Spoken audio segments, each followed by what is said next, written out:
Good evening everyone, सभी को बहुत नमस्कार। क्लास स्टार्ट हुई क्या भाई? आप सभी की बताना एक बार मुझे।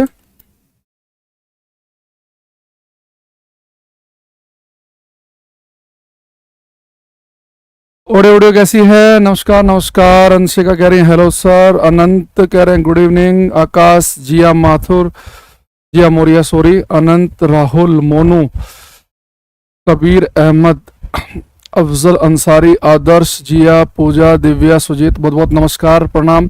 उम्मीद कर रहा हूँ कि आप सब बहुत बढ़िया हैं और आप मुझे देख पा रहे हैं, सुन पा रहे हैं। और आपको मैंने रिफ्लेक्शन ऑफ लाइट, प्रकाश का परावर्तन, डिटेल में पढ़ा दिया है और साथ में प्लेन मिरर, समतल दर्पण भी हम कर चुके हैं। आज मैंने आपसे कहा था कि हम रिफ्रैक्शन, अपवर्तन को क्लास में डिस्कस करेंगे। जैसे परावर्तन पढ़ा हमने, अब अपवर्तन पढ़ेंगे। रिफ्लेक्शन हो चुका है, अब रिफ्रैक्शन, अपवर्तन पाएंगे। सबको बहुत गुड इवनिंग, हरे कृष्णा, राधे राधे। जो बच्चा कह रहा है, जो भी ग्रीटिंग आप दे रहे हैं, सबको बहुत बहुत नमस्कार। ठीक है, अब सीधे आते हैं काम की बात पे। और थोड़ा सा मुझे घबराहट भी हो रही है आज कि जो मैंने अभी ये बैटरी डाली है, इसमें एक ही डंडी बची है, 3 होती हैं, और अभी जस्ट चार्जिंग पे लगाया है मैंने बैटरी। कहीं ऐसा ना हो कि क्लास के बीच में ही रुक जाए। ठीक है, चलो भाई। नित्या, शोभित, प्रिंस, दुर्गा, कल्पना, अर्पिता, स्टूडेंट, अंकित, राघव, आरती, विशेंद्रा, प्रिंस कुमार सिंह, सबको नमस्कार करते हुए क्लास करते शुरू। कोई बुक नहीं लेनी है, अगर लेनी होगी तो हम अपने आप बता देंगे। आप केवल पढ़ाई पर ध्यान दो, जो हम क्वेश्चन करा रहे हैं उन्हें करना। ठीक है, अब यहां बेटा लिखेंगे हम रिफ्रैक्शन ऑफ लाइट, प्रकाश का अपवर्तन। रिफ्रैक्शन ऑफ लाइट, प्रकाश का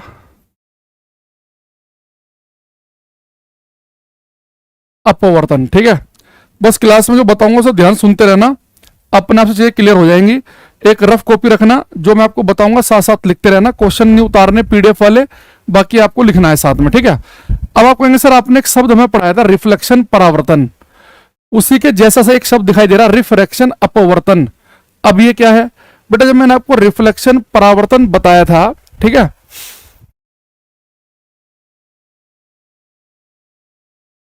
ये बच्चा लिख रहा है अल्लाह की जय, सूर्य भान सिंह। बेटा एक तो ना पढ़ाई वढ़ाई में ध्यान दिया करो और थोड़ी मानसिकता सही करो, है ना। तो दिमाग की रूप से सही होना बहुत जरूरी है, ये एक पेपर के लिए नहीं, एक समाज में रहने के लिए भी। एक कह रहा है कि मुझे समझ में नहीं आ रहा मेरा कमेंट क्यों नहीं पढ़ते हैं। भाई मुश्किल से हम 5 से 10% बच्चों का ही कमेंट पढ़वाते हैं। अगर मैं सबका गुड मॉर्निंग गुड इवनिंग का रिप्लाई करने लगूं तो 7:45 वाली क्लास 8:05 पे स्टार्ट होगी। यहाँ गुड इवनिंग सुनने आ रहे हो आप या पढ़ने आ रहे हो? चलो, अगर कुछ क्वेश्चन होगा तो मैं आपसे पूछ लूंगा, वो अभी मैं सामने से कमेंट हटा के थोड़ी देर पढ़ाता हूं आपको। अभी जब पीडीएफ के क्वेश्चन पूछूंगा तब देखेंगे आपके कमेंट। बट देखो रिफ्लेक्शन, अपवर्तन क्या है? आप कहेंगे सर रिफ्लेक्शन, परावर्तन आपने हमें बताया था कि रिफ्लेक्शन में क्या होता है कि लाइट गई और किसी सरफेस पे टकराकर हमारी तरफ ही वापस आ गई, और रिफ्लेक्शन परावर्तन था, लाइट गई टकरा के वापस आ गई। तो लाइट जिधर से गई अगर उसी तरफ वापस आ जाए वो रिफ्लेक्शन, परावर्तन होता है। रिफ्रैक्शन क्या है?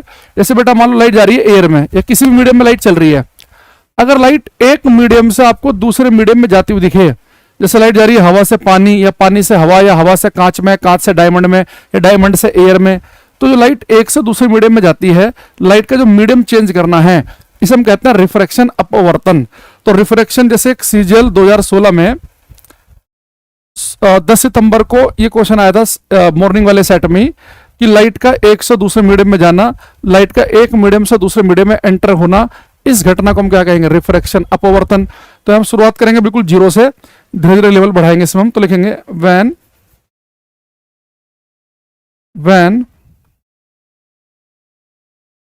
लाइट एंटर्स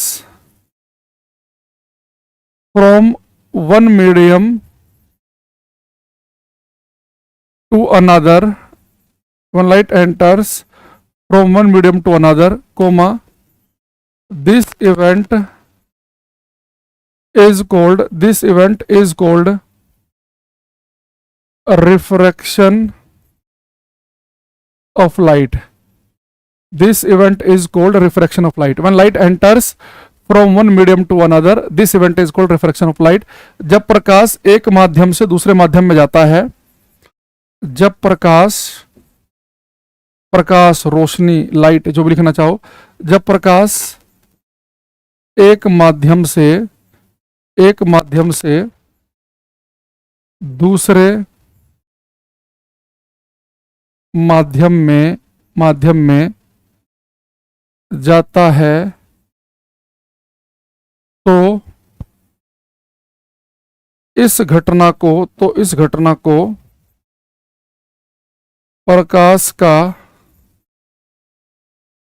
अपवर्तन कहते हैं। तो बेटा लाइट का एक से दूसरे मीडियम में जाना, कितनी आसान परिभाषा है कि लाइट अगर हवा से पानी में जा रही है, पानी से हवा में जा रही है, मीडियम चेंज हो रहा है तो उसे रिफ्लेक्शन अपवर्तन कहेंगे। अच्छा, जब लाइट मीडियम चेंज करेगी, एक से दूसरे मीडियम में जाएगी, तो बेटा हमेशा हम क्या करेंगे, किसी एक मीडियम को हम कहेंगे सघन माध्यम, एक को कहेंगे हम विरल, एक को हम कहेंगे डेंसर, एक को हम कहेंगे रेरर। तो लाइट मान लो कि किसी एक मीडियम से दूसरे में जा रही है, तो कोई एक मीडियम हमारा कहलाएगा, पूरा नाम होता है इसका ऑप्टिकली डेंसर मीडियम। आगे से मैं शॉर्टकट में केवल इसे डेंसर ही कहूंगा, ऑप्टिकली डेंसर मीडियम। और एक मीडियम को हम कहेंगे ऑप्टिकली रेरर मीडियम, तो आगे से हम इसे केवल रेरर ही कहेंगे। तो जब भी लाइट एक से दूसरे मीडियम में जाएगी, एक मीडियम होगा प्रकाशिक सघन माध्यम, प्रकाशिक सघन माध्यम, आगे से हम केवल क्या बोलेंगे, सघन माध्यम। और एक होगा प्रकाशिक विरल माध्यम, यानी कि प्रकाश के लिए सरल सघन माध्यम कौन सा होता है और विरल कौन सा होता है समझना। देखो, जब कभी भी लाइट बेटा मीडियम चेंज कर रही होगी, हवा से कांच में गई, कांच से डायमंड में गई, या डायमंड से पानी में गई, तो जब भी लाइट अपना मीडियम बदल रही होगी, तो कोई भी एक मीडियम होगा सघन, एक होगा विरल। तब आप कहेंगे कि सर आप सघन माध्यम किसे कहोगे और विरल किसे कहोगे, डेंसर कौन होगा, रेरर कौन होगा। तो बेटा एक बात समझना आप, जो लाइट है ना, जो प्रकाश है, ये लाइट जो है हर मीडियम में एक ही स्पीड से नहीं भागती। लाइट की स्पीड जितनी हवा में है उतनी पानी में नहीं है, जितनी पानी में उतनी कांच में नहीं है, जितनी कांच में उतनी डायमंड में नहीं है। तो जब भी लाइट एक से दूसरे मीडियम में जाएगी तो उसकी स्पीड में चेंज आ जाएगा। तो जिस मीडियम में मान लो लाइट एक से दूसरे मीडियम में गई, तो जिस मीडियम में, जिस माध्यम में लाइट धीरे चल रही होगी, स्लो पड़ जाएगी, धीमी हो जाएगी, उस मीडियम को हम कहते हैं सघन माध्यम। तो सघन माध्यम हमारे लिए वो होता है जिस मीडियम में लाइट धीरे चले। तो आज के बाद अगर मैं आपसे कहूंगा कि ये मीडियम डेंसर है, सघन है, यानी ये वो मीडियम है जहां पर लाइट की स्पीड कम हो जाएगी, स्पीड ऑफ लाइट, प्रकाश की चाल कम हो जाए। तो प्रकाश की चाल अगर कम हो गई, लाइट स्लो पड़ गई, वो मीडियम हमारा कहलाएगा डेंसर। और जिस मीडियम में लाइट तेज चल रही होगी दो में से, वो मीडियम हमारा कहलाएगा रेरर, विरल माध्यम। तो प्रकाश की चाल जहां पे फास्ट होगी वो विरल माध्यम कहलाएगा। इससे ऐसा ध्यान रखना कि अगर लाइट की जो स्पीड है बेटा ज्यादा हो गई, वो मीडियम कहलाएगा विरल। विरल यानी कि वीरान एरिया, खुला मैदान, जहां लाइट बहुत तेजी से भागे, तो विरल में, वीरान एरिया में लाइट की स्पीड ज्यादा होती है, तो विरल माध्यम में लाइट तेज चलती है। सघन यानी कि डेंसर मीडियम जो होता है वो भीड़ भाड़ वाला एरिया, जहां लाइट की स्पीड कम हो जाए। तो सघन माध्यम वो है जब प्रकाश की चाल कम हो, और विरल माध्यम वो होता है जो प्रकाश की चाल ज्यादा हो। उम्मीद कर रहा हूं कि दो बातें आपको समझ में आई होंगी कि लाइट का एक तो मीडियम चेंज करना, इसे हम क्या कहेंगे, ठीक है।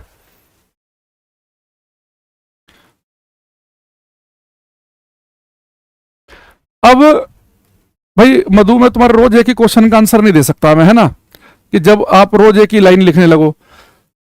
अब एक बात यहां पे देखेंगे कि मैं जब आपसे कह रहा हूं कि लाइट ने मीडियम चेंज किया, तो एक माध्यम सघन है, एक विरल है।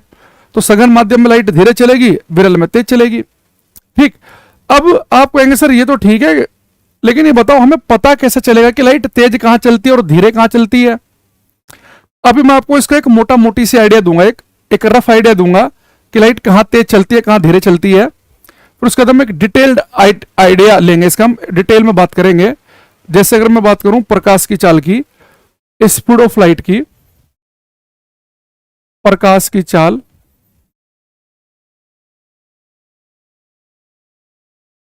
प्रकाश की चाल, बेटा लाइट की जो स्पीड है ना, ये सबसे ज्यादा होती है वैक्यूम में, निर्वात में। अगर आपसे कोई पूछे कि लाइट सबसे तेज कहां चलती है, तो बोलेंगे लाइट सबसे तेज भागती है वैक्यूम में, निर्वात में।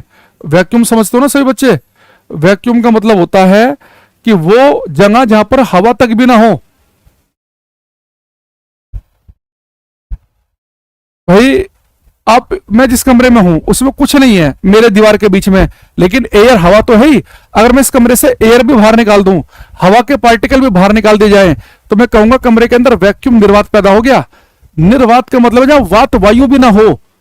तो अगर मेरे और दीवार के बीच में कोई भी माध्यम प्रेजेंट नहीं है तो मैं कहूंगा वैक्यूम क्रिएट हो गया। तो लाइट जो है सबसे तेज चलती है वैक्यूम में, निर्वात में, उससे धीरे चलती है एयर में, वायु में। हालांकि वैक्यूम और एयर में कोई ज्यादा खास फर्क नहीं है, लगभग लगभग सेम सी स्पीड होती है, फिर भी ज्यादा डिटेल में जाओगे तो लाइट तेज चलती है वैक्यूम में, उससे धीरे चलती है एयर में, उससे धीरे चलती है बेटा वाटर में, या लिक्विड लिख लो अभी फिलहाल के लिए, लिक्विड तरल में, और सबसे धीरे चलती है सॉलिड में, ठोस में। यानी अगर मुझे पता चल गया कि लाइट वैक्यूम में तेज चलती है, उससे हल्की सी स्पीड कम होगी, एयर में उससे कम धीरे चलेगी, लिक्विड में सबसे धीरे चलेगी, सॉलिड में, तो बेटा जहां पर लाइट सबसे धीरे चल रही हो क्या है, सॉलिड। और आपको पता है कि जहां पर लाइट धीरे चलती है वो मीडियम तो डेंसर कहलाता है। मैंने आपको बताया ना कि जिस मीडियम में प्रकाश की चाल कम होगी वो सघन माध्यम होगा, डेंसर मीडियम होगा। तो अगर कभी ऐसा हो कि आपके पास में दो मीडियम हो, अगर उन दो मीडियम में से एक सॉलिड है, ठोस है, तो उसे आप डेंसर सघन माध्यम मान लेना, वहां लाइट धीरे चलेगी। अगर सॉलिड ऑप्शन में नहीं है तो लिक्विड को डेंसर मान लेना, लिक्विड भी ऑप्शन में नहीं है तो एयर को मान लेना, और वैक्यूम में तो सबसे तेज चलती है लाइट, तो वो तो हमेशा विरल माध्यम रहेगा ही रहेगा। तो लाइट सबसे फास्ट चलती है वैक्यूम में, और सबसे धीरे कहां पे चलती है, सॉलिड में। तो अभी के लिए एक मोटा मोटी सी आइडिया क्या है कि अगर मेरे पास दो माध्यम हो तो उनमें जो सॉलिड होगा वो डेंसर होगा। अगर सॉलिड ऑप्शन में है तो लिक्विड को डेंसर मान लेंगे, लिक्विड नहीं है तो एयर को मान लेंगे। जैसे कोई मेरे से कहे कि कांच और पानी में डेंसर मीडियम कौन होगा, कांच। पानी और हवा में डेंसर मीडियम कौन होगा, पानी। हवा और वैक्यूम में कौन होगा, हवा। तो पहले प्रायोरिटी हम देंगे सॉलिड, सॉलिड ऑप्शन में नहीं है तो लिक्विड, लिक्विड नहीं है तो एयर। ठीक है, अच्छा। अब दूसरी चीज, एक बात और देखना, एक बेटा मैंने आपसे कहा कि लाइट जो है ये सबसे तेज चलती है वैक्यूम में, निर्वात में सबसे तेज। ये आपको पता भी होना चाहिए कि लाइट वैक्यूम में सबसे तेज चलती है, और वैक्यूम में लाइट की स्पीड है कितनी। शायद ही कोई बच्चा ऐसा हो जो ठीक ठाक पढ़ा लिखा हो और उसे इस बात का ना पता हो। ठीक है, अच्छा। तो यहां पे लिखेंगे हम speed of light in vacuum, निर्वात में प्रकाश की चाल, निर्वात में प्रकाश की चाल। बेटा निर्वात यानी खाली जगह में जो प्रकाश की चाल होती है उसके लिए हम सिंबल यूज करते हैं सी का, और निर्वात में प्रकाश की चाल होती है 3 × 10⁸ मीटर पर सेकंड। ये बात आपको याद रखनी है, इसकी हमें बहुत जरूरत पड़ेगी। डायरेक्ट भी पूछ सकता है, ये डायरेक्ट पूछेगा तो आपको कोई खास फायदा नहीं होगा, क्योंकि सब बच्चों को इसका आंसर पता है कि निर्वात में प्रकाश की चाल 3 × 10⁸ मीटर पर सेकंड है। और एयर में भी अगर आपसे पूछ लेना तो एयर में भी आप इसमें टिक लगाना, एयर में भी लगभग इतनी है। ठीक है, अच्छा।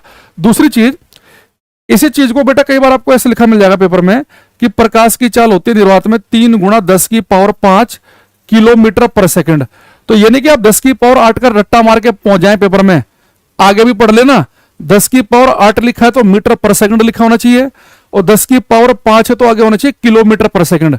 भाई किलोमीटर में 1000 मीटर होते हैं तो 3 पावर बढ़ जाएंगी। तो कई बार वो ऐसा गेम खेलेगा, लिख देगा 3 × 10⁵ किलोमीटर पर सेकंड, 3 × 10⁸ किलोमीटर पर सेकंड। बच्चे तब भी 10⁸ वाले पे टिक लगा देते हैं और फिर आकर रोते हैं कि गलती हो गई, पढ़ के गया था मैं। ठीक है, अच्छा बेटा जो 10⁵ है इसे हम कहते हैं लाख। यानी लाइट की जो स्पीड होती है वो होती है 3 लाख किलोमीटर पर सेकंड। देख रहे हो कितनी खतरनाक है लाइट। लाइट 1 सेकंड के अंदर, लाइट 1 सेकंड के अंदर 3 लाख किलोमीटर भाग जाती है। मैंने कहा 1 सेकंड लगा होगा, लाइट 3 लाख किलोमीटर दूर जा चुकी है। आप अपनी छत पे जाओ, एक टॉर्च का बटन दबाना, जो लाइट वहां से निकलेगी ठीक 1 सेकंड के बाद वो 3 लाख किलोमीटर दूर होगी, 2 सेकंड के बाद 6 लाख किलोमीटर दूर, और 10 सेकंड में तो 30 लाख किलोमीटर दूर चली जाएगी। भाई तभी तो सूर्य हमारे से 15 करोड़ किलोमीटर दूर है, और 15 करोड़ किलोमीटर की दूरी लाइट लगभग 8 ही मिनट में तय कर लेती है, क्योंकि लाइट बहुत तेज भागती है। हर सेकंड 3-3 लाख किलोमीटर भाग रही है लाइट। हमारी औकात 1 सेकंड में 3 मीटर भागने की नहीं है, लाइट भाग जा रही है 3 लाख किलोमीटर। ये इतनी ज्यादा स्पीड है, ये इतनी ज्यादा स्पीड है कि इससे ज्यादा स्पीड किसी की है ही नहीं। अगर पेपर में कभी आपसे पूछ ले कि सबसे तेज गति किसकी है, आपको कंफ्यूज करेगा, वो गुमराह करेगा। लिख देगा सबसे तेज चलता राफेल विमान, लिख देगा सबसे तेज चलती है सुपरसोनिक मिसाइलें, सबसे तेज चलता है साउंड आवाज, एक लिख देगा प्रकाश। बेटा प्रकाश के सामने कुछ भी दिखे इनकी कोई औकात नहीं है। ये साउंड मिसाइल विसाइल 1 सेकंड में 2-4 किलोमीटर भाग सकती है और लाइट भागती है 3 लाख, आसपास भी नहीं है ये। तो यहां पे लिखेंगे हम एक चीज इंपोर्टेंट लिखकर, speed of light in vacuum is fastest possible speed, comma nothing can move faster than light, faster than light. Hindi में लिखेंगे निर्वात में प्रकाश की चाल अधिकतम संभव चाल है, निर्वात में प्रकाश की चाल अधिकतम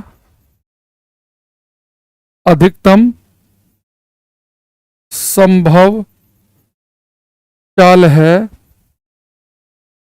कोई भी वस्तु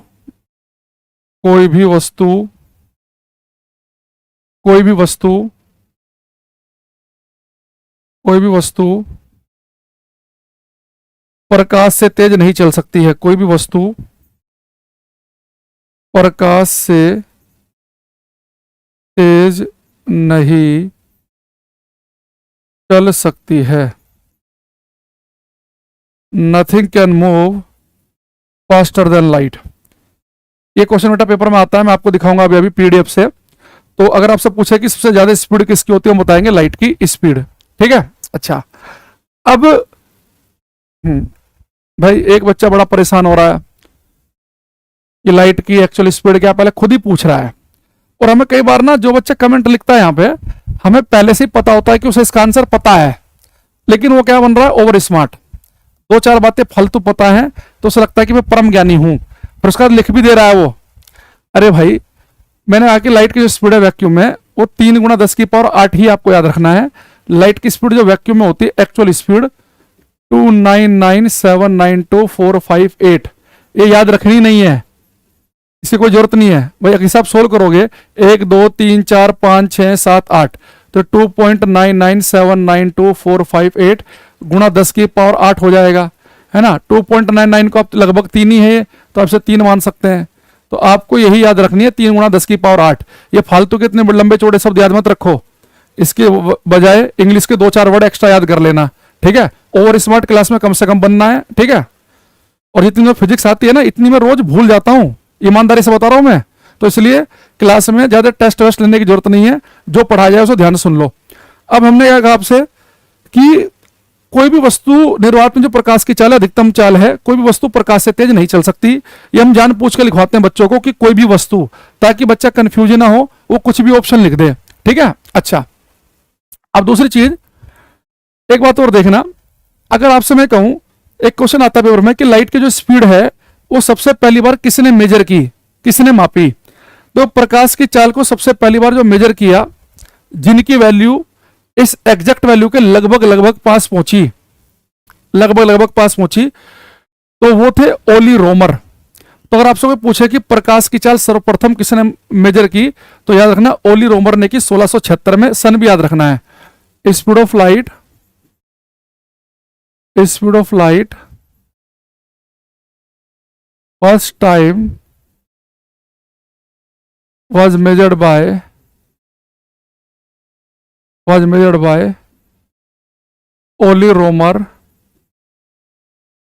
इन 1676। हिंदी में लिखेंगे प्रकाश की चाल सर्वप्रथम ओली रोमर ने,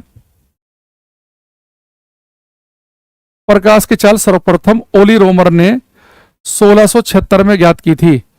प्रकाश की चाल सर्वप्रथम ओली रोमर ने 1676 में ज्ञात की थी। ठीक है, हाँ बिल्कुल है नवीन भाई, बिल्कुल है। देखो अब ऐसे कह रहे से करंट, बेटा करंट की स्पीड तो बहुत कम होती है लाइट के सामने, बहुत कम, क्योंकि करंट बनती है इलेक्ट्रॉन के फ्लो करने से, और इलेक्ट्रॉन पार्टिकल हैं, उनका कुछ मास होता है, और जिसके पास कुछ मास होना उसकी स्पीड कभी लाइट की स्पीड के आसपास पहुंच भी नहीं सकती। तो सबसे तेज लाइट की स्पीड है 3 गुना 10⁸ मीटर पर सेकंड। सर्वप्रथम किसने मेजर की? ओली रोमर साहब ने ज्ञात की। और ये याद रखना कि लाइट सबसे तेज वैक्यूम में चलती है, लगभग उतनी स्पीड एयर में होती है, उससे कम होती है लिक्विड में, और उससे सबसे कम होती है सॉलिड में। अब हमने क्लास के अंदर 3-4 पॉइंट जो है, मैं उम्मीद कर रहा हूं कि आप साथ साथ लिख रहे होंगे। सर वीडियो इतना लैग क्यों करता है? 5-7-10 सेकंड तो देखो लाइव में थोड़ा फर्क रहता ही है। इवन जब आप मैच भी देखते हैं, क्रिकेट मैच, कुछ सेकंड का गैप तो वहां पे भी रहता है ना। देखो अब मुझे कंफ्यूजन थोड़ा सा पैदा हो रहा है मेरे दिमाग में, जिसकी वजह से मुझे थोड़ा मजा नहीं आ रहा है। ठीक है, एक कह रहा वॉल्यूम की स्पीड भी बहुत अधिक होती है। वॉल्यूम क्या होता है भाई? हाँ, लाइट का रेस्ट मास 0 होता है। एक बच्चा कह रहा है कि वॉल्यूम क्या वाला? आवाज वाला वॉल्यूम कह रहे हो क्या? साउंड, साउंड की स्पीड बेटा बहुत कम है। साउंड 1 सेकंड में लगभग ये मान के चलो 350 मीटर के आसपास भाग सकता है। 1 सेकंड में 350 मीटर मात्र, यानी 1 किलोमीटर जाने में भी 3 सेकंड लग जाएंगे साउंड को, और लाइट 3 सेकंड में भाग जाएगी 9 लाख किलोमीटर दूर। तो बहुत फर्क है। जैसे आपने पूछ लिया है, तो एक क्वेश्चन देखना, आपकी जिज्ञासा को देखते हुए हमारे क्वेश्चन पूछने का मन कर गया। नहीं तो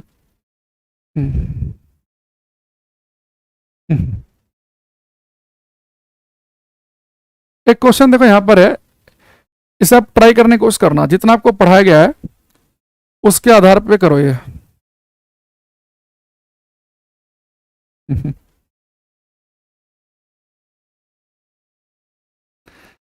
एक कह रहा सर मन की आवाज आती है। भाई पढ़ लो तुम, यहाँ फिलोसफी की क्लास नहीं चल रही है। यहां देखो इसने कहा कि प्रकाश की गति को बिंदु ए द्वारा चित्र में दिखाया गया है। बेटा जो बिंदु ए है ना, ये प्रकाश की गति को बता रहा है, स्पीड ऑफ लाइट, प्रकाश की चाल को। और कह रहा बिंदु जो ओ है वो शून्य गति को दिखा रहा है। तो बेटा प्रकाश की चाल आपको पता है, अगर मैं एयर ले लूं तो 3 लाख किलोमीटर पर सेकंड होती है, और ये स्पीड दिखा रहा है 0 मीटर पर सेकंड। ये 0 को शो कर रहा है, ये 3 लाख किलोमीटर पर सेकंड है। ये कह रहा है कि ध्वनि की गति का प्रतिनिधित्व करने वाली रेखा पर बिंदु खींचा जाना चाहिए। ये कह रहा है कि आपसे the point on the line representing speed of sound. ये कह रहा है कि ये 0 को स्पीड को शो कर रहा है, ये प्रकाश की चाल को शो कर रहा है ए। तो कह रहा ध्वनि की चाल को हम कहां लिखें? ध्वनि की चाल को, ध्वनि की चाल को। तो इसने लिखा भाई the speed of light is shown in figure by point A. तो speed of light point A से रिप्रेजेंट हो रही है, पॉइंट ओ रिप्रेजेंट कर रहा है 0 स्पीड को। तो कह रहा है कि इस लाइन पर वो पॉइंट कहां पर आएगा जो साउंड की स्पीड को रिप्रेजेंट करे, ध्वनि की गति को। भाई आप बताओ, साउंड की स्पीड जो है हवा में वो बहुत ही कम होती है, 330-340 मीटर पर सेकंड के आसपास। अगर ये 0 है तो 330-340 तो यहीं पे आ जाएगा सर, ठीक इसके यहां पे आ जाएगा ना भाई, है तो 3 लाख है भाई। एक लिखा है इसने just to the right of O, just to the right of O, यानी कि ए ऑप्शन ही सही है। अगर आप भाई बी पे टिक लगा रहे हैं तो बेटा बिल्कुल ही गलत हो जाएगा। अगर ये 0 को शो कर रहा है, ये 3 लाख को शो कर रहा है, तो मिडिल पॉइंट शो करेगा 1.5 लाख किलोमीटर पर सेकंड को। तो साउंड की स्पीड 1.5 लाख नहीं होती। एक में कह रहा है just to the left of A. बेटा ए के जस्ट लेफ्ट का मतलब है कि आप साउंड की स्पीड कहना चाह रहे हो कि लाइट के बहुत ही नजदीक है, वो भी गलत हो जाएगा। एक कह रहा है टू द राइट ऑफ ए, ए के राइट में यानी कि प्रकाश की चाल से भी ज्यादा स्पीड है ध्वनि की, तो बिल्कुल ही गलत है, महागलत है, डी ऑप्शन। तो ए इसका करेक्ट आंसर है। भाई अगर मैं आपसे कहूं, इस चीज को भूल कर अगर मैं आपसे कह दूं कि भाई ये बताओ, यहां पर जो है मैंने लिखा 0, यहां पर लिखा बेटा मान लो कि मैंने 30, यहां लिखा मैंने 70, यहां लिख दिया मैंने 150। तो अगर मैं आपसे कहूं कि भाई मुझे एक चीज बताओ, अगर मुझे इस लाइन पर 28 रिप्रेजेंट करना हो तो मैं कहां करूंगा? 28 अगर रिप्रेजेंट करना हो तो कहां करूंगा? आपको सर जो 28 है वो 30 के नजदीक ही होगा, तो यहाँ पे 28, 29, 30, यानी कि जो 28 आएगा वो 30 के यहाँ पे आएगा, लेफ्ट में आएगा, है ना। अगर मैं आपसे कह दूं कि भाई मुझे लिखना है यहाँ पे 127, तो वहां ये वो कहीं यहाँ पे आएगा। तो ऐसे ये वाला जो पॉइंट है वो जीरो स्पीड को रिप्रेजेंट कर रहा है, क्वेश्चन में दिया है। ये वाला रिप्रेजेंट कर रहा है लाइट की स्पीड को। तो लाइट की स्पीड तो बहुत ज्यादा होती है, अगर मैं एयर ही लेके चलूं तो 3 लाख होती है, कोई और मीडियम भी लूंगा तो बहुत ज्यादा ही होगी। तो अगर मुझे यहाँ पे साउंड की स्पीड दिखानी हो कि 332 ही है, तो 332 तो जीरो से थोड़ा सा आगे यहीं पे आ जाएगा, just to the right of O. तो इसका आंसर बनेगा ए ऑप्शन। ठीक है, तो जिन बच्चों का ये इन्होंने ये लिखा है उसका ठीक है एकदम। अच्छा, अब वापस आते हैं हम। भाई लाइट की स्पीड बहुत ज़्यादा है, साउंड की तो बहुत कम स्पीड होती है। इसलिए आपने देखा होगा कि जब मौसम खराब होता है और बिजली बिजली चमकती है, तो आपने देखा हो ना कि हमेशा आपको जो बिजली जो चमकती है उसकी चमक आपको पहले दिखेगी और आवाज बाद में आएगी। कि लाइट की स्पीड तो बहुत ज्यादा होती है, तो आपको जो है चमक पहले पहुंच जाएगी आपके पास और साउंड पीछे आएगा, क्योंकि साउंड की स्पीड कम है। अगर मान लो कहीं पे एक रिवॉल्वर से गोली चलाई जाए और एक व्यक्ति दूर खड़ा हो, तो रिवॉल्वर से गोली चली, मान लो से एक चिंगारी निकली, तो चिंगारी उसे पहले दिख जाएगी, लेकिन जो साउंड की आवाज है वो बाद में आएगी। साउंड धीरे चलता है, इसलिए ऐसा है। ठीक है, अच्छा अब यहाँ पे आ जाते हैं। अब मैं आपसे कह रहा था कि मुझे कंफ्यूजन कहां पे पैदा हो रहा है। मैंने कहा कि लाइट सबसे तेज वैक्यूम में है, फिर एयर में, फिर लिक्विड में, फिर सॉलिड में। तो अगर मेरे पास में 2 ऑप्शन हो तो मैं सॉलिड को डेंसर मीडियम मान लूंगा, क्योंकि सॉलिड में लाइट धीरे चलती है, डेंसर मान लूंगा। सॉलिड ऑप्शन में नहीं तो लिक्विड को मान लूंगा, लिक्विड नहीं है तो एयर को। लेकिन अगर सारे ऑप्शन ही सॉलिड के आ जाएं या सारे ऑप्शन ही लिक्विड के हो तो किस पर टिक लगाएंगे।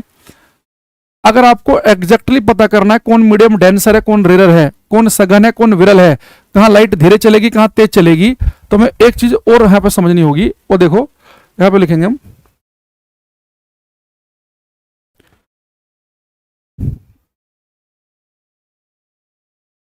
लिखेंगे absolute refractive index. Absolute refractive index, निरपेक्ष अपवर्तनांक। इसके बेटा 2-3 फायदे हैं निरपेक्ष अपवर्तनांक के, डायरेक्ट भी और इनडायरेक्ट भी। एब्सोल्यूट रिफ्रैक्टिव इंडेक्स के लिए हम एक सिंबल यूज करते हैं एन और एक यूज करते हैं म्यू। ठीक है,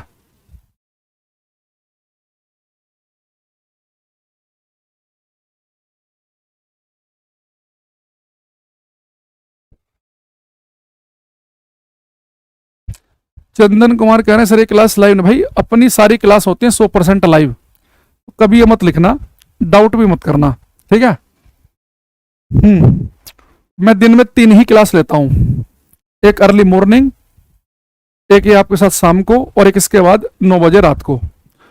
भरपूर हमारे पास समय है, बिल्कुल 3 ही क्लास, बिल्कुल एकदम इसे हम फुल एनर्जी फुल डेडिकेशन के साथ पढ़ा सके। ठीक है चले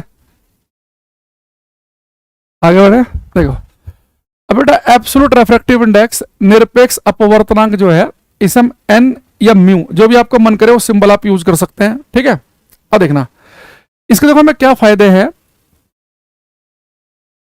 अब मैं आपको जैसे मैं 2 मीडियम के रिफ्रैक्टिव इंडेक्स आपको बता दूं कि भाई इस माध्यम का रिफ्रैक्टिव इंडेक्स मान लो 5 है, इसका मैं कह दूं 11 है, तो जिस मीडियम का रिफ्रैक्टिव इंडेक्स अपवर्तनांक में ज्यादा बताऊंगा, समझ जाना कि वो मीडियम ज्यादा डेंसर है, ज्यादा सघन है, वहां पे लाइट धीरे चलेगी। तो अभी मैं आपको 7-8 मीडियम का रिफ्रैक्टिव इंडेक्स लिखवाऊंगा। तो एक तो पेपर में डायरेक्ट ही वैल्यू पूछता है, जैसे पिछली बार उसने एसएससी में पूछा कि ये बताइए कि एयर का रिफ्रैक्टिव इंडेक्स लगभग कितना होता है, और ग्रुप डी में पूछ लिया कि एयर का रिफ्रैक्टिव इंडेक्स एग्जैक्ट कितना होता है। एसएससी वाला लगभग पूछ रहा है और ग्रुप डी ने पूछा एग्जैक्ट कितना होता है। डायमंड का पूछ लेते हैं, कांच का पूछते हैं, पानी का पूछते हैं। तो एक तो एब्सोल्यूट रिफ्रैक्टिव इंडेक्स जो मैं आपको लिखवाऊंगा, इनकी वैल्यू याद करनी है, क्योंकि सीधे भी उनका मान पूछ लेता है। एक फायदा तो हो गया कि डायरेक्ट वैल्यू पूछ लेगा। दूसरा फायदा क्या है, जिस मीडियम का रिफ्रैक्टिव इंडेक्स अपवर्तनांक ज्यादा है वो मीडियम दूसरे के मुकाबले सघन डेंसर कहलाएगा। तो डेंसर और रेयर छाटना भी आसान हो जाएगा, उनका मैं आगे यूज भी करना पड़ेगा। तो मैं आपको यहाँ कुछ लिखवा रहा हूं, उन्हें देखना। ठीक है, तो आपके लिखे हुए वर्ड क्लियर नहीं दिखते भाई, जो मैं जो चीज लिखता हूं ना, मैं साथ साथ बोलता भी रहता हूं, तो अगर आप सुनोगे भी ना फिर आपको दिक्कत नहीं आएगी। जैसे मैंने यहाँ पे बोला कि भाई वैक्यूम, तो अगर आपने साथ में सुना भी, अगर आपको कोई लेटर समझ में नहीं भी आ रहा तो पता है कि वैक्यूम लिखा है। मैंने कहा कि भाई उससे कम स्पीड एयर में है, फिर लिक्विड में, फिर सॉलिड में है। तो सारा खेल इस पर डिपेंड करता है कि आप सुन भी रहे हैं कि नहीं। ठीक। दूसरी चीज मैंने यहाँ पे लिखा कि speed of light first time was measured by Ole Romer in 1676। मैं सब कुछ बोल रहा हूं तो आपको अगर मान लो स्पीड नहीं समझ में आ रहा है तो बोल तो रही है, टीचर है ना, समझ में आएगा। चले, थोड़ी देर लग रहा है कमेंट फिर हटाने पड़ेंगे। एक कह रहा है जी आपकी पेमेंट कितनी है मंथ में। ये आपके साथ भी नहीं, हमारे साथ भी होता था। हमारे टाइम में वो गली मोहल्ले में कोई टीचर होते थे ना, ट्यूशन एक पढ़ाते थे, विकास रंजन त्यागी, मुजफ्फरनगर में हमारे यहाँ इंदिरा कॉलोनी में एक टीचर थे। तो हम भी यही करते थे कि भाई सर पढ़ाते हैं 1 बजे से रात के 9 बजे तक पढ़ाते हैं, 8 बैच हैं, हर बैच में 40 बच्चे हैं, 8 बैच पढ़ा रहे हैं तो 8 चौक 32 है ना, ऐसे कर लिया हमने कि भाई हर बैच में 40 बच्चे हैं, 8 बैच हैं तो 320 बच्चे हो गए। एक बच्चे से 500 रुपये फीस ले रहे हैं तो कितने रुपए बन गए सर के महीने के? 1,60,000 रुपये। तो 2004-05 में तो 1,60,000 ऐसा लगता था कि भाई साहब जैसे आज के टाइम में कोई 20 लाख रुपए कमा रहा हो। तो ये राय बच्चों का पहले से ही। खैर चलो यहाँ आ जाओ, अब इन बातों पे ध्यान कम से कम दो, यहाँ पढ़ाई पे ध्यान ज्यादा दो। देखो अभी सारा एब्सोल्यूट रिफ्रैक्टिव इंडेक्स में धीरे धीरे आपको समझाऊंगा ये होता क्या है, क्या क्या चीजें हैं इसकी, फॉर्मूले वॉर्मूले सब अभी जैसे मैं बता रहा हूँ वैसे सुनते रहना बेटा। एब्सोल्यूट रिफ्रैक्टिव इंडेक्स जो है इसकी वैल्यू वैक्यूम निर्वात के लिए होती है 1, यानी सबसे कम एब्सोल्यूट रिफ्रैक्टिव इंडेक्स होता है वैक्यूम का, निर्वात का सबसे कम। तो सबसे कम जिसका होगा वो रेयर विरल माध्यम होगा। अब इससे थोड़ा सा ज्यादा होता है एयर का, यानी कि एयर का होता है 1.0003। याद रखना एयर वाले में 3 जीरो के बाद 3 आता है, तो एयर का रिफ्रैक्टिव इंडेक्स थोड़ा सा ज्यादा है। यानी जो एयर है, जो हवा है, वो वैक्यूम के मुकाबले सघन माध्यम है, डेंसर है। इससे बेटा ज्यादा होता है आइस का 1.31, इससे ज्यादा होता है वाटर का 4/3, सब 1.33 भी लिख सकते हैं सोल्व करके। वाटर का, केरोसिन का होता है 1.44 या 1.41 भी लिखा होता कई जगह, 1.44 याद कर लेना केरोसिन का। ठीक, इससे ज्यादा होता है 1.5। ये बेटा 1.5 ग्लास कांच का, अगर पेपर में दो ग्लास के ना अलग अलग टाइप के कांच के अलग अलग होते हैं, लेकिन पेपर में आप क्या करेंगे, अगर आपको नहीं देगा ना तो आपको कांच का 1.5 ही मानना है। यही होता है बेंजीन का, यही होता है ग्लिसरीन का। ठीक है, रिफ्रैक्टिव इंडेक्स जो है 1.54 होता है रोक सोल्ट, सेंधा नमक। आजकल लोग ये खाते हैं ना, रोक सोल्ट खाते हैं, सेंधा नमक खाते हैं, व्हाइट नमक छोड़ दिया लोगों ने खाना, सेंधा नमक। ठीक है, और एक बेटा याद रखेंगे डायमंड का, इनकी फिक्स वैल्यू है एब्सोल्यूट रिफ्रैक्टिव इंडेक्स की, ये आपको याद करनी है। ठीक है, तो जैसे पेपर में अगर आप प्रीवियस ईयर देखेंगे आपको डायमंड का बहुत देखने को मिलेगा कि डायमंड का अपवर्तनांक कितना होता है 2.42। आपको एक मिलेगा पानी का 1.33, एक एयर का बहुत पूछता है 1.0003। तो इनके जनरली आपको ज्यादा देखने को मिलेंगे, पर आपको 7-8 जो मैंने लिखवाए आपको याद करने हैं। इससे आपको फायदा क्या होगा, अगर मान लो कभी आपको कंपेयर करना हो कि भाई मान लो कि आपको कंपेयर करना कि आइस और वाटर में ज्यादा डेंसर मीडियम सघन माध्यम कौन है, ऑप्टिकली डेंसर की बात हो रही है यहाँ पे कि प्रकाशिक सघन माध्यम कौन है, यानी कि प्रकाश धीरे कहां चलेगा। तो आपको पता है कि बेटा आइस और वाटर में ज्यादा रिफ्रैक्टिव इंडेक्स किसका है, वाटर का। वाटर यानी कि ज्यादा डेंसर मीडियम है, और उससे भी ज्यादा केरोसिन का। यहां पे इन्हें डूबने तैरने वाले कॉन्सेप्ट से मत करना, मैं यहाँ पे मास डेंसिटी की बात नहीं कर रहा कि भाई बर्फ जो होता है वो हल्का होता है पानी की अपेक्षा तो तैरता है, उसकी डेंसिटी कम होती है। वो मास डेंसिटी अलग चीज है कि कौन वस्तु का घनत्व ज्यादा है तो डूबेगी, किस घनत्व कम है वो तैरेगी। यहाँ पे हम बात कर रहे हैं ऑप्टिकली डेंसर, ऑप्टिकली रेयर, प्रकाशिक सघन, प्रकाशिक विरल, यानी कि प्रकाश के लिए कौन माध्यम सघन है, कौन विरल है, प्रकाश कहां तेज चलेगा, कहां धीरे चलेगा। जिस माध्यम का अपवर्तनांक ज्यादा उसमें प्रकाश धीरे चलेगा, वो डेंसर मीडियम है। जिसका कम है वो विरल माध्यम है, उसमें तेज चलेगा। तो आपको ये बात ध्यान रखनी है कि जो रिफ्रैक्टिव इंडेक्स जिस मीडियम का ज्यादा होगा वो मीडियम डेंसर सघन कहलाएगा, उसमें लाइट की स्पीड कम होगी। तो रिफ्रैक्टिव इंडेक्स हमें बताता लाइट की स्पीड के बारे में कि रिफ्रैक्टिव इंडेक्स ज्यादा है तो मीडियम सघन है, लाइट धीरे चलेगी। अगर मीडियम का रिफ्रैक्टिव इंडेक्स कम है तो मीडियम रेयर है, विरल है, उसमें लाइट तेज भागेगी। तो यहाँ पे बेटा रिफ्रैक्टिव इंडेक्स से केवल ये मतलब निकालना है, डूबने तैरने वाला नहीं निकालना कि जिस माध्यम का अपवर्तनांक ज्यादा वो ऑप्टिकली डेंसर प्रकाशिक सघन, वहां लाइट धीरे चलेगी। जिसका रिफ्रैक्टिव इंडेक्स कम वो रेरर विरल, वहां पे लाइट तेज भागेगी। यानी कि जो रिफ्रैक्टिव इंडेक्स होता है वो स्पीड के इनवर्सली प्रोपोर्शनल व्युत्क्रमानुपाती है। जिस माध्यम का अपवर्तनांक ज्यादा उसमें स्पीड कम आएगी, रिफ्रैक्टिव इंडेक्स ज्यादा तो स्पीड कम आएगी, रिफ्रैक्टिव इंडेक्स कम तो स्पीड ज्यादा।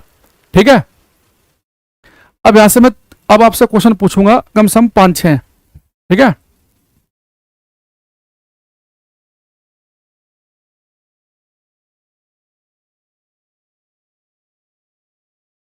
ठीक, देखो अब यहां पर एक बात को ध्यान समझेंगे। एक क्वेश्चन आपसे पूछ रहा हूं, ध्यान से करना भाई, जल्दीबाजी मत करना, भले 2 सेकंड फालतू ले लेना। ऑप्शन में जो दूंगा उसके हिसाब से बताना है। In which medium speed of light is fastest, निम्नलिखित में से किस माध्यम में प्रकाश की चाल अधिकतम है? निम्नलिखित में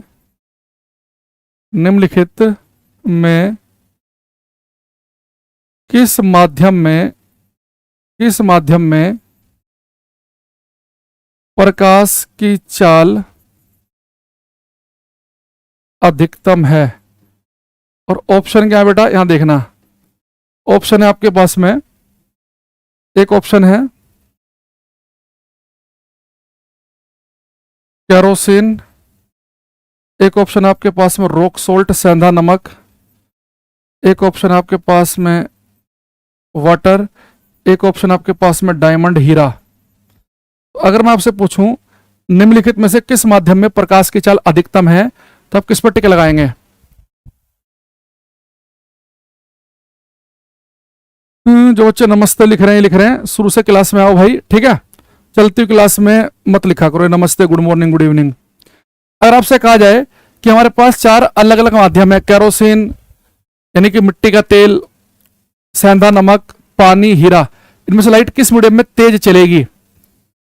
इनमें हमें कुछ आंसर दिख रहे हैं, बढ़िया बढ़िया। समीका का बढ़िया आंसर आया, नीलम जी का ठीक है, आराध्या का सही है, अंकित का सही है, अरुण कुमार का गलत है, निखिल, प्रकाश, नित्या, मोनू, हर्षित, दीपेश, देविया, भूपेंद्रा, वरुण। चलो भाई बहुत सारे तेजी से आंसर आ रहे हैं।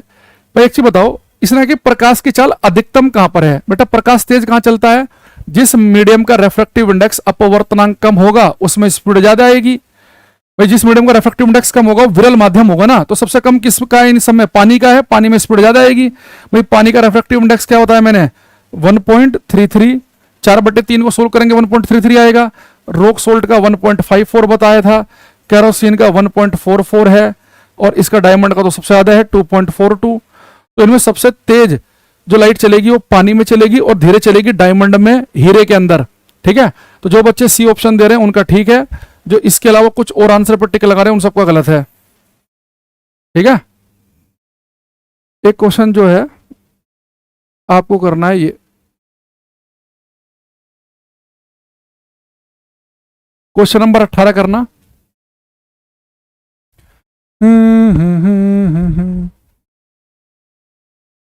मुस्कान, अभिषेक, हेमलता, नेहा, खुशी, दिवांशी, लव, कुश, सैनी, रोशन, ऋतु, शिवम, आनंद, प्रीति कुमारी, नीरज, अंशिका, संदीप्ति, मोहिम, आनंद, अदात्रो, आर्यन, अनिल, प्रियांशी, वर्मा, अंशुल, धारीवाल। करते रहो ये। अरे वाटर का 1.33 बताया भाई, वाटर का 1.33 है। केरोसिन का बताया था मैंने, कौन बच्चा कह रहा है? यहां देखना, ये देख बेटा, वाटर का मैंने 1.33 लिखवाया है, केरोसिन का है 1.44। तो ये कह रहा बेटा हमारे से इस क्वेश्चन में कि इनमें से कौन सा विकल्प कुछ पदार्थों के अपवर्तनांक के सही आरोही क्रम को दर्शाता है? बेटा आरोही का मतलब है बढ़ता हुआ क्रम। जैसे इंग्लिश में देखेंगे साफ साफ लिखा है, which of the following options represent the correct ascending, ascending यानी कि बढ़ता हुआ क्रम। तो रिफ्रैक्टिव इंडेक्स का बढ़ता हुआ क्रम बताना है कि पहले वाले का रिफ्रैक्टिव इंडेक्स कम हो, अगले वाले का और ज्यादा हो। तो रॉक सोल्ट का होता है 1.54, 1.54, बेंजीन का होता है 1.5, तो घटता हुआ क्रम हो गया, गलत हो गया। इसका होता है 1.44, 1.31, घटता हुआ क्रम हो गया, ये भी घटता हुआ क्रम है, डी ऑप्शन सही है। 1.31, 1.44, 1.5, 1.54, तो जिन्होंने डी लिखा है उनका एकदम सही आंसर है। बढ़ता हुआ क्रम पूछ रहा है तो ज्यादातर बच्चों का सही आंसर आ रहा है। एक क्वेश्चन है इसमें ये, what is the absolute refractive index of air, ये बेटा ये रेलवे का क्वेश्चन है, एयर का पूछ रहा है। तो मैंने कहा था कि एयर में 1 पॉइंट क्या 3 जीरो आएंगी, तो 3 जीरो डी ऑप्शन में, यहाँ पे 2 जीरो हैं, यहाँ पे 4 जीरो, यहाँ पे 1 ही जीरो है, तो 1.0003। ठीक, ओके।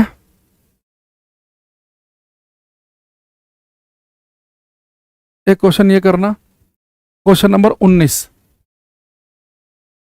एक तो ये कह रहा है कौन सा सब्जेक्ट है स्तुति, दुर्गा, अंकित, शेखर, जिया, मौर्य, शिव प्रताप, वैशाली, काजल तिवारी, अंचल, वरुण, दिनेश, पूजा, अभिनव, करते रहो भाई। इसने कहा है कि the absolute refractive index of any medium, किसी भी माध्यम का निरपेक्ष अपवर्तनांक हमेशा होता है। बेटा आपको पता है, मैंने कोई भी मीडियम लिखवाया, भाई वैक्यूम तो बिल्कुल खाली जगह होती है, वो तो कुछ मीडियम है ही नहीं, होता कुछ है ही नहीं वहां पे। कोई भी मीडियम देख लो, चाहे एयर हो, हवा हो, पानी हो, कांच हो, डायमंड हो, बेंजीन हो, कैरोसिन हो, कुछ भी हो, एब्सोल्यूट रिफ्रैक्टिव इंडेक्स जो होता है ना, वो किसी मीडियम का जो होता है वो होता है मोर देन 1, एक से ज्यादा। तो एब्सोल्यूट रिफ्रैक्टिव इंडेक्स ध्यान रखना, इसकी वैल्यू हमेशा एक से क्या होगी, ज्यादा।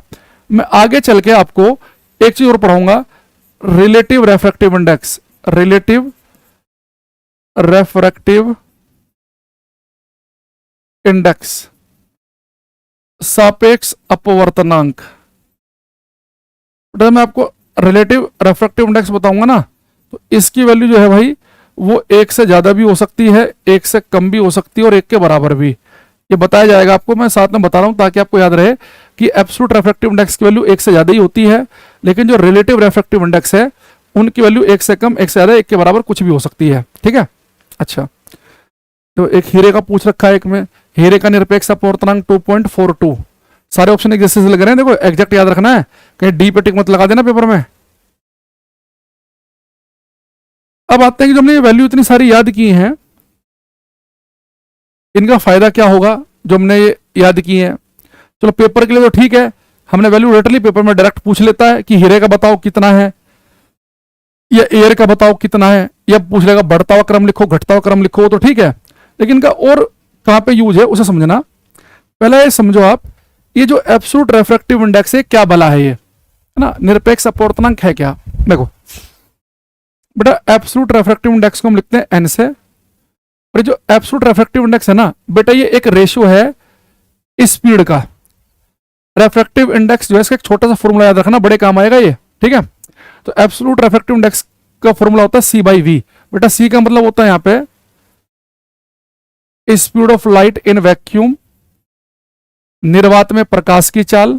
सी क्या है यहां पे, प्रकाश की चाल निर्वात में, और वी क्या है, speed of light in medium, माध्यम में प्रकाश की चाल। तो एब्सोल्यूट रिफ्रैक्टिव इंडेक्स एक रेशियो है, प्रकाश की चाल निर्वात में कितनी है बटे प्रकाश की चाल माध्यम में कितनी। देखो इसका मतलब क्या है, जैसे मान लो आपने क्या किया, आपने ऐसे कांच लिया, और आपने ये तो पता है कि भाई लाइट की जो स्पीड है वो वैक्यूम में है 3 गुणा 10 की पावर 8, वो हमने ऊपर लिख दिया। अब लाइट की स्पीड वैक्यूम में कितनी है बटे लाइट की स्पीड कांच में कितनी है, जो भी रेशियो निकल के आएगा वो कहलाएगा कांच का रिफ्रैक्टिव इंडेक्स। तो रिफ्रैक्टिव इंडेक्स क्या है, एक रेशियो है प्रकाश की चाल निर्वात में बटे प्रकाश की चाल माध्यम में, speed of light in vacuum upon speed of light in medium. इसका देखो फायदा क्या होगा मुझे, अगर मैं इस फॉर्मूले को यहां पर ऐसे भी तो लिख सकता हूं कि V is equal to C by N. ये बेटा बड़े काम का फॉर्मूला है मेरे, देखो अच्छे एग्जाम में जिनमें न्यूमेरिकल टाइप के क्वेश्चन आते हैं वहां बहुत काम आएगा ये। देखो ये फॉर्मूला मेरे काम का क्यों है, जैसे आपने किसी ने पूछा नहीं, आप ये पूछ सकते थे जी ये बताओ कि आपने हमें बताया कि लाइट की स्पीड वैक्यूम में होती है 3 गुणा 10 की पावर 8, शुरू में बताया क्लास शुरू होती ही कि लाइट की स्पीड वैक्यूम में 3 गुणा 10 की पावर 8 है। लेकिन पेपर में अगर मेरे से कोई पूछ ले कि लाइट की स्पीड पानी में कितनी होती है, लाइट की स्पीड डायमंड में कितनी होती है, कांच में कितनी होती है, केरोसिन में कितनी होती है, तो कितनी बताएंगे।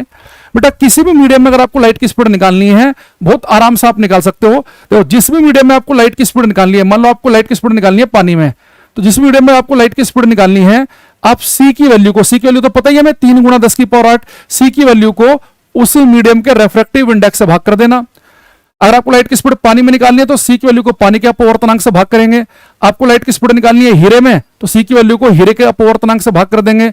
लाइट की स्पीड निकालनी है कांच में तो सी की वैल्यू को कांच के अपवर्तनांक से भाग कर देंगे। जैसे अभी मैं आपसे कुछ एग्जाम्पल के तहत मैं एक क्वेश्चन बता रहा हूं, अगले वाला आप मुझे बताओगे। देखो, जैसे मान लो कोई मेरे से कहे what is speed of light in water, जल में प्रकाश की चाल क्या है, ठीक है।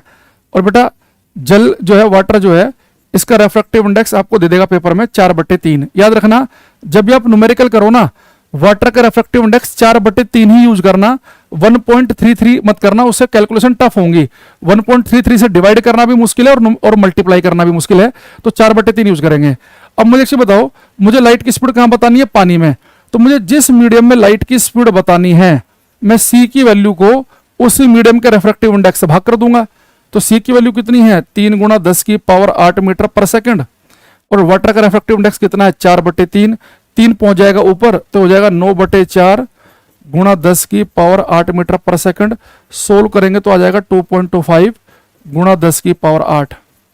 तो किसी भी मीडियम में आप लाइट की स्पीड निकाल सकते हैं, किसी भी मीडियम में। तो जिस मीडियम में आपका मन करे उस मीडियम में लाइट की स्पीड निकाल लो। तो अगर आपको लाइट की स्पीड निकालनी है, मान लो कि एक अगला, तो आप बताओ, चलो बताना, what is speed of light in diamond. Diamond में, हीरे में प्रकाश की चाल कितनी है बताना है। और डायमंड का रेफ्रेक्टिव इंडेक्स बेटा आपको दिया है पेपर में 2.4, जो देगा वो यूज करना है। 2.42 यूज नहीं करना, जो दिया वो यूज करो, 2.4। What is speed of light in diamond, diamond में प्रकाश की चाल क्या है आपको बताना है।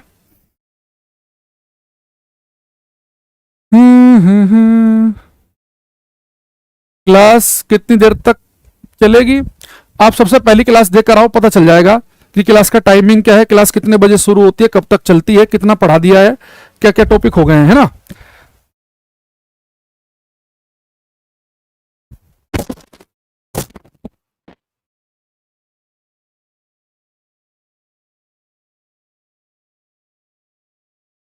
बबली कुमारी का आंसर हमारे पास में आया है। उज्जवल कुमार, मजेदार आंसर नहीं लिख रहे आप लोग, सोल्व करके लिखो भाई, अच्छा सा आंसर नहीं आ रहा मजेदार।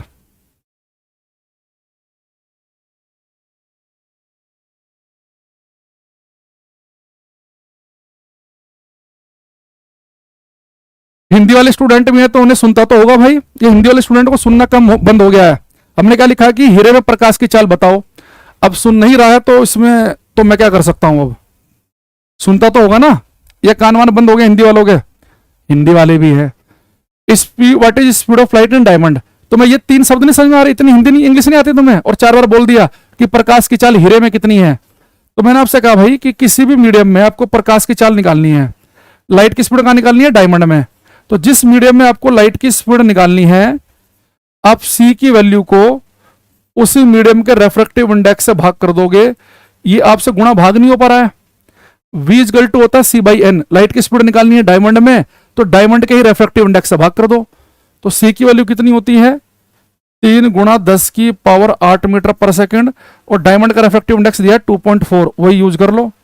इस सब दो सोल्व करना, 4 हटाएंगे तो ऊपर 10 आ जाएगा, तो 2 पंजे 10, 2 कम 2, 2 दूनी 4, 3 चौक 12, 5/4 यानी हो जाएगा 1.25 × 10⁸ मीटर पर सेकंड। तो डायमंड में जो स्पीड आएगी वो आएगी 1.25 × 10⁸। जिनका ये आंसर आया उनका एकदम ठीक है, 1.25 × 10⁸। अच्छा एक चीज और देखना, आपने कैलकुलेशन सही की कि गलत, इसे भी आप क्रॉस चेक कर लेना। अगर किसी बच्चे का आंसर 3 × 10⁸ से ज्यादा आ रहा है, समझो कि उसकी कैलकुलेशन गलत हो गई है। भाई लाइट सबसे तेज चलती है वैक्यूम में 3 × 10⁸ की स्पीड से। अगर सबसे ज्यादा स्पीड है 3 × 10⁸, अगर उससे बड़ा आंसर आ रहा है यानी 100% गलत हो गया है। क्योंकि लाइट सबसे तेज वैक्यूम में चलती है। किसी भी मीडियम में जो लाइट की स्पीड आएगी ना, वो 3 गुना 10 की पावर 8 से कम ही आनी चाहिए। तो पानी में भी 3 गुना 10 की पावर 8 से कम आई, यानी कि मामला सही हो सकता है। यहां भी 3 गुना 10 की पावर 8 से कम आया, यानी ये भी सही हो सकता है। ठीक है, ओके। तो 3 गुना 10 की पावर 8 से बड़ा आंसर आना ही नहीं चाहिए, क्योंकि लाइट सबसे तेज वैक्यूम में चलती है और वैक्यूम में है स्पीड 3 गुना 10 की पावर 8। ठीक है, तो जितने बच्चों ने लिखा उनका ठीक है। तो लाइट की स्पीड किसी भी मीडियम में जिसमें भी आपका मन करे उसमें निकाल लो। तो भाई क्या करें, एक कह रहा जी डिवाइड गलत है। अरे गुणा भाग भी नहीं आ रहा बच्चों से, गुणा भाग भी नहीं कर पा रहे हैं, क्या ही करो मैं इनका। और हमारा और गलत बता रहे हैं, खुद का हो नहीं रहा है, कह रहा जी आपका गलत है। बेटा जो गुणा भाग तो गलत बता रहा ना, इतनी गुणा भाग तीसरी चौथी क्लास में आती थी। ठीक है, तो अपनी सही कर दूं, हमारी गलत मत बता। मेरे अभी भी याद है, सेकंड क्लास से शायद पहले पहले की बात है, मेरे पिताजी ने मुझे 36 तक पहाड़े टेबल याद करवा दिए थे। और पहाड़े जो है ऐसे नहीं कि जी 19 से कम 19, 19 दूनी 38, 19 57, कटवा 19 पंजे 95, 12 निम्मा 108, है ना, ऐसे करके। क्योंकि हमारे इधर यूपी में क्या होता है, ये बिहार वाले बच्चे भी रिलेट करेंगे इसे, यूपी बिहार में वही बच्चा होशियार माना जाता है, इसका मैथ तेज हो। तो बच्चे को कितनी ज्यादा उसे टेबल आती है, पहाड़े आते हैं, उसका गुणा भाग कितना तेज है, उसी आधार पे उसे इंटेलिजेंट माना जाता है ना। चलो अब आते हैं आगे। अब एक चीज बताओ, अगर मैं आपसे कहूं कि बेटा मैंने आपको रेफ्रेक्टिव इंडेक्स का फॉर्मूला लिखवाया था, प्रकाश की चाल निर्वात में बटे प्रकाश की चाल माध्यम में। अगर आपसे कोई पूछे कि सर रेफ्रेक्टिव इंडेक्स का यूनिट, इसका मात्रक क्या होगा, ठीक है, तो आप कहेंगे सर इसका कोई मात्रक यूनिट बनेगी नहीं। भाई ऊपर क्या लिखा, प्रकाश की चाल लाइट की स्पीड वैक्यूम में, नीचे लिखा लाइट की स्पीड मीडियम में। तो लाइट की स्पीड वैक्यूम में निकालेंगे मीटर पर सेकंड में, ये स्पीड है ये भी मीटर पर सेकंड में आएगी, दोनों कट जाएगा। यानी रेफ्रेक्टिव इंडेक्स का कोई यूनिट, कोई मात्रक नहीं होता, कोई यूनिट कोई मात्रक नहीं है। यहां देखो आप, जब मैंने आपको रेफ्रेक्टिव इंडेक्स लिखवाया एयर का 1.0003, मैंने आगे लिखा किलोग्राम, नहीं लिखा। मैंने आगे लिखा इसमें कहीं पर डिग्री सेल्सियस, नहीं लिखा। मैंने कुछ लिखा है ना कि आगे नहीं। तो रेफ्रेक्टिव इंडेक्स एक मात्रकहीन राशि है, ये बात जरूर ध्यान रखना। तो यहां पर एक चीज लिखेंगे, refractive index is a unitless quantity. Refractive index is a unitless quantity. अपवर्तनांक एक मात्रकहीन राशि है। अपवर्तनांक एक मात्रकहीन राशि है।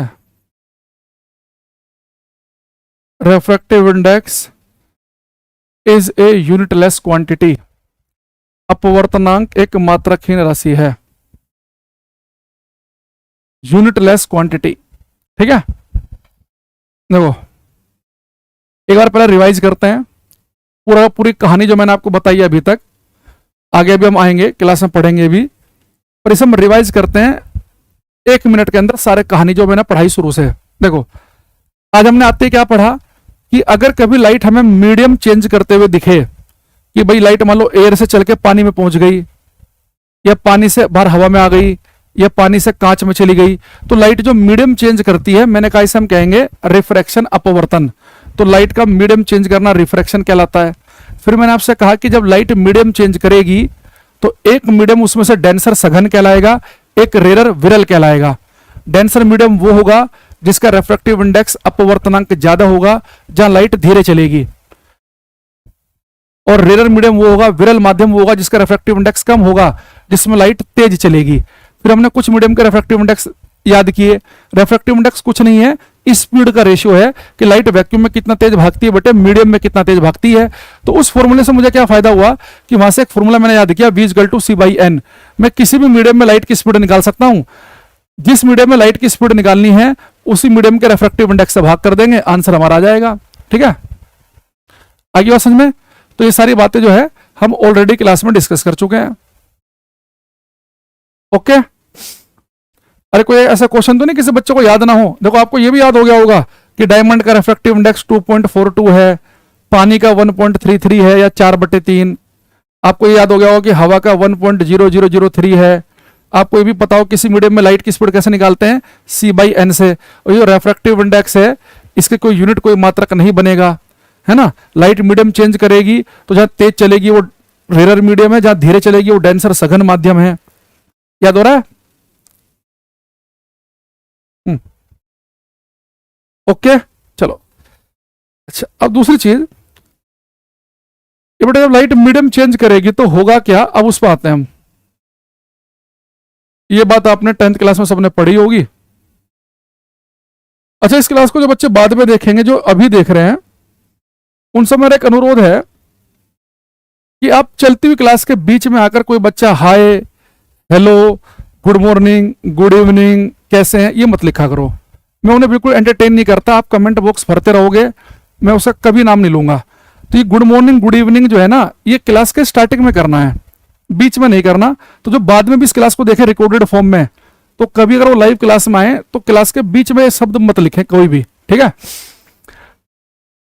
इससे क्या होता है कि जो बच्चे पढ़ने वाले हैं, जो क्लास का वेट करते हैं, उनका कीमती समय खराब होता है। वो तो भाई टाइम पास करने आ रहा है, उसका समय खराब हो चाहे नहीं हो, उससे तो कोई फर्क पड़ना नहीं है। देखो, अब बेटा हम क्लास में चेक करेंगे कि जब लाइट एक से दूसरे मीडियम में जाएगी तो उसके साथ क्या होगा। तो मान लो मैं यहाँ पे लाइट को भेजूंगा रेयर से डेंसर मीडियम में, विरल से सघन में। जैसे आप मान लो कि हवा से पानी मान लो, है ना, या पानी से कांच मान लो, जो भी आपको मानना है। तो एक हम चेक करेंगे लाइट जाएगी रेयर से डेंसर में तो क्या होगा, और एक हम चेक करेंगे कि डेंसर से रेयर, सघन से विरल में जाएगी, जैसे कि पानी से हवा में, तो क्या होगा, सघन से विरल। यह है नॉर्मल अभिलंब, यह है नॉर्मल अभिलंब, ठीक है। ओके,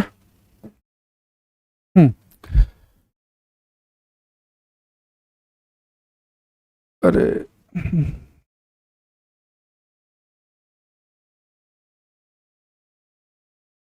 देखो, अब मैं क्लास में चेक करूंगा कि जब लाइट विरल से सघन माध्यम में जारी होगी, रेयर से डेंसर में तो क्या होगा, और डेंसर से रेयर वाले केस में क्या होगा, ठीक है। देखो, अभी बेटा लाइट ने चलना शुरू किया, ये लाइट चल रही है, चल रही चल रही चल रही है।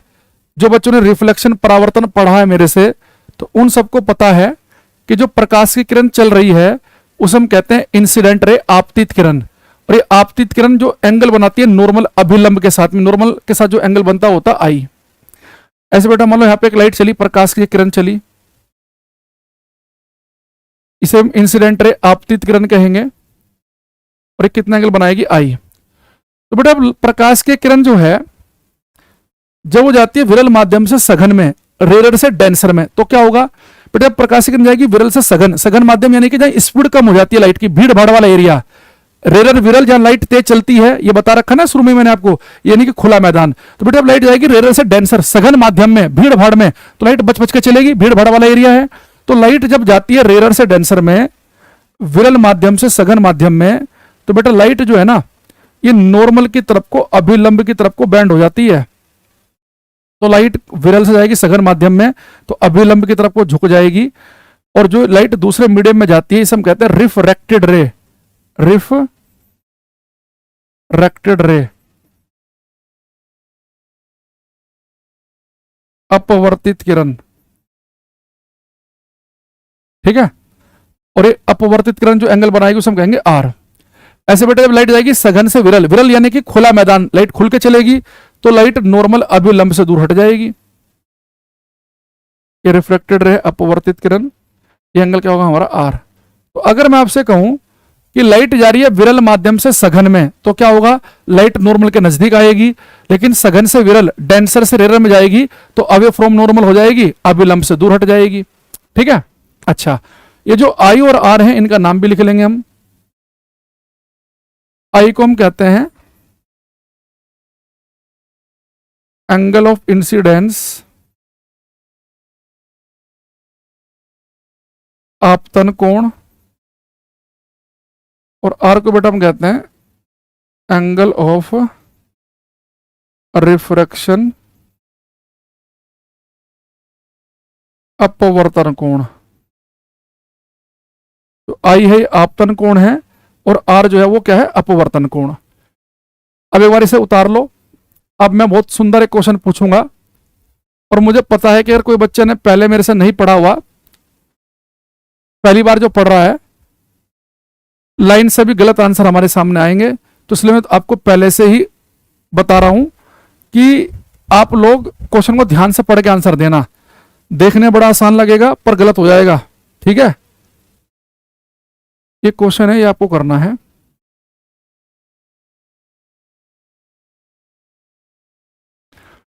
Light travelling from a denser medium to rare medium along a normal to the boundary, सघन माध्यम से विरल माध्यम में अविलंब के अनुदिश यात्रा करने वाला प्रकाश। ये चार ऑप्शन है, देखते हैं कौन बच्चा सही आंसर देगा। करो ये। प्रिंस कुशवाहा कह रहे हैं, ओके चलो करो।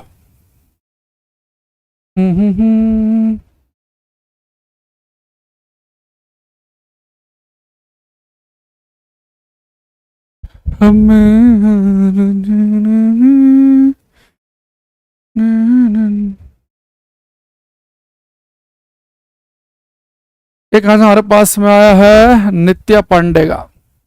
मोनू, नीतू, हर्षित, प्रकाश, लाइन सबका गलत है। प्रिंस, आयुष, आदर्श, रोहित, गलत गलत गलत। एक बच्चे का, अंशिका का सही है अभी तक, बाकी पूरी क्लास में सबका गलत है।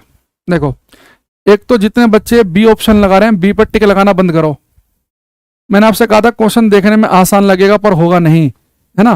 बेटा इसने क्या बोला, आपके साथ दिक्कत क्या है कि आप क्वेश्चन केवल इतना पढ़ रहे हैं, light travelling from denser medium to rare medium, आप केवल यहां तक पढ़ रहे हैं। सघन माध्यम से विरल माध्यम में, केवल आपको इतना दिखाई दे रहा है कि लाइट जो है सघन माध्यम से विरल माध्यम में जा रही है। डेंसर से कहां जा रही है, रेयर में। सघन से विरल, यह है नॉर्मल। बेटा जब लाइट सघन माध्यम से विरल माध्यम में जाती है, वो नॉर्मल अभिलंब से दूर तब हटती है अगर वो बेटा तिरछी यात्रा करे, तिरछी ऐसे जाए। इसे हम कहते हैं इंग्लिश में ओब्लिक्यूली, तिरछी जाए।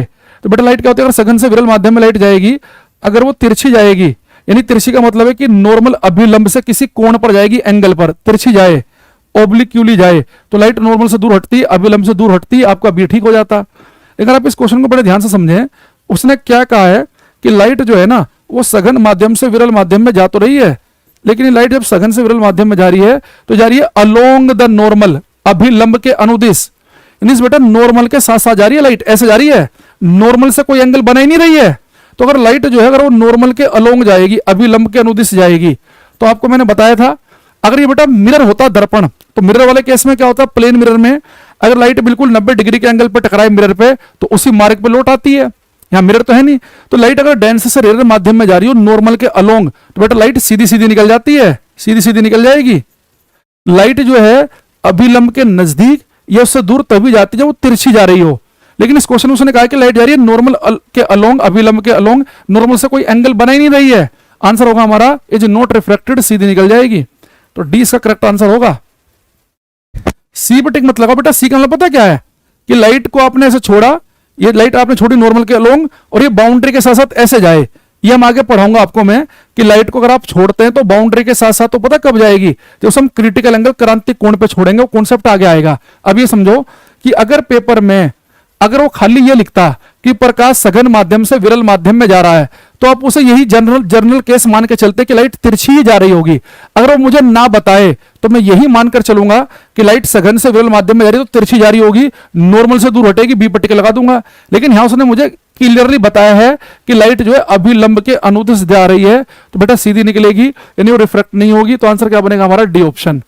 तो याद रखना कि लाइट जो है वो नॉर्मल के नजदीक या नॉर्मल से दूर केवल तभी हटती है जब वो तिरछी यात्रा करे, ओब्लिक्यूली जाए। अगर वो अलोंग द नॉर्मल जाएगी तो सीधी की सीधी निकल जाएगी। जीत कह रहे मेरा सही है। हाँ, जितने बच्चों ने मेरे बताने से पहले डी बताया उनका ठीक है। अब डी पर लाइन लगाने से कोई फायदा नहीं है। जैसे ये वाला क्वेश्चन देखो, इसने कहा कि प्रकाश की जो किरण है, रे ऑफ लाइट, जो ग्लास से वाटर में जा रही है, पर उसने ये नहीं बताया कैसे जा रही है, तिरछी जा रही है कि नॉर्मल के अलोंग। तो फिर आप उसे तिरछा ही मान के चलेंगे, फिर आप जर्नल केस लेके चलेंगे, स्पेशल केस नहीं। तो उसने कहा कि लाइट जा रही है ग्लास से एयर, तो कैसे जा रही है, अलोंग द नॉर्मल जा रही है कि तिरछी, बताए नहीं तो तिरछी मान के चलेंगे उसे हम। बट आपको बताइए जब लाइट जाएगी ग्लास से एयर में, तो ग्लास तो एयर के मुकाबले सघन माध्यम है, डेंसर मीडियम है, और एयर क्या है, रेयर, क्योंकि इसका रिफ्रैक्टिव इंडेक्स कम है, इसका ज्यादा है।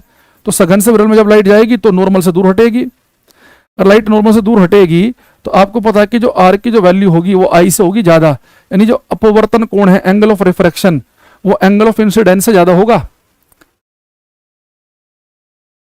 ठीक है, तो आर की जो वैल्यू होगी वो आई से ज्यादा होगी, यानी कि जो अपवर्तन कोण होगा उसका मान ज्यादा होगा। तो जब लाइट दूर हटती है ना, तो आर की वैल्यू जो है अपवर्तन कोण की आपतन कोण से ज्यादा होती है। जब लाइट नजदीक आती है तो आर की वैल्यू आई से कम होती है। ठीक है, चलो बाकी कल की क्लास में देखेंगे, क्योंकि डेली क्लास ले रहे हैं तो 1 घंटे की क्लास काफी है। ठीक है, चलो आज के लिए इतना ही, बाकी कल मिलेंगे। इस क्लास को ऐसा लिया करो, साइंस की क्लास को, कि थोड़ा दिमाग खोलने के भी काम आ रही है। यदि दिमाग खोलेगा और रीजनिंग मैथ में और जगह भी अप्लाई होगा। ठीक है, वो स्नेल का नियम पढ़ाएंगे आदित्य शर्मा, तब पता चल जाएगा। ठीक है, बाय, थैंक यू।